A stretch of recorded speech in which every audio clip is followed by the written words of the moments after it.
Καταστροφή! Καταστροφή! Φόροι! Φόροι! Καταστροφή! Θα χάσεις το σπίτι! Δάνεια! Θα μείνεις χωρίς δουλειά! Καταστροφή!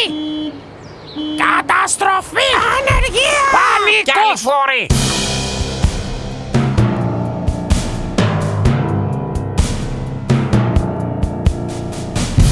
Ακούσατε πολλά για αδιαφορία απέναντι στον πολίτη. Ακούστε τώρα και την αλήθεια. Εργαζόμαστε για ένα κοινωνικό κράτος σιγουριάς και ασφάλειας. Καταργήσαμε το φόρο κληρονομιάς, το φόρο για γονικές παροχές και απαλλάξαμε την πρώτη κατοικία από φορολογία.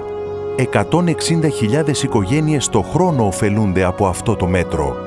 Πήραμε μέτρα προστασίας για τους δανειολήπτες. 616 εκατομμύρια διατέθηκαν μόνο κατά το 2008 για άτοκα δάνεια και επιδόματα ενοικίου στους δικαιούχους του Οργανισμού Εργατικής Κατοικίας. 600.000 εργαζόμενοι επωφελήθηκαν από το επιχειρησιακό πρόγραμμα απασχόλησης και επαγγελματικής κατάρτισης.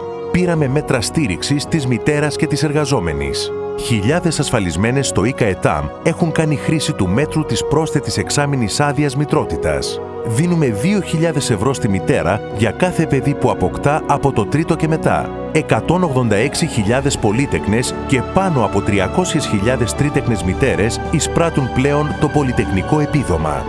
Εσύ ξέρεις την αλήθεια. Νέα Δημοκρατία.